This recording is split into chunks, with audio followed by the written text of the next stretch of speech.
नवी मुंबईमधील Rabale MIDC police ठाण्याच्या हद्दीत एक मोठा स्टील चोरीचा प्रकार नुकताच उघडकीस आणला आहे।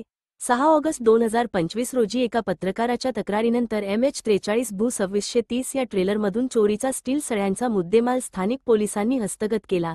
ही कारवाई रबाळे एमआयडीसीतील श्री गणेश विसर्जन तलावाजवळील औद्योगिक परिसरात करण्यात आली।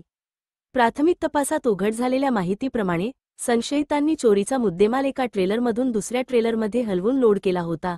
या प्रकारात वापरलेली ट्रेलर ही तडीपार गुन्हेगार बक्कल खान व मुक्कांतर्गत कारावास भोगलेला इम्तियाज मुहम्मद ख्वाजा शेख याच्या मुलाच्या नावावर नसीम इम्तियाज अहमद शेख असल्याचे उघड झाले आहे।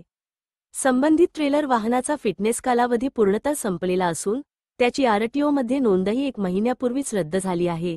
तसेच टॅक्स आणि पुची कालबाह्य झाले आहेत। इतकी मोठी वाहने नियमबाह्यपणे रस्त्यावर फिरत असताना आरटीओ व वाहतूक पोलीस विभाग यांकडून कोणतीही कारवाई का केली जात नाही। दरम्यान ठाण्यातील टोळीच्या विरुद्ध एपीएमसी पोलीस ठाण्याने ऑगस्ट 15 रोजी जलदगतीने कारवाई करून गुन्हा नोंदवला। मात्र नवी मुंबईमधील टोळीविरोधात रबाळे एमआयडीसी पोलीस अधिकारी अद्याप कोणतीही ठोस कारवाई करत नसल्यामुळे नागरिकांमध्ये नाराजीचे वातावरण आहे।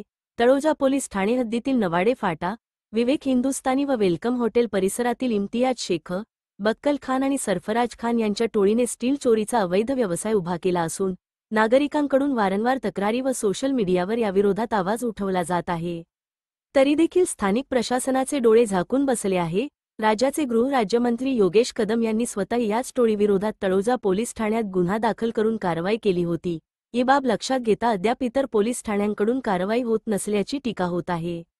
टक्ष टाइम चॅनलची बातमी आवडली असेल तर लाईक करा, सबस्क्राईब करा आणि बेल आयकॉनवर क्लिक करा।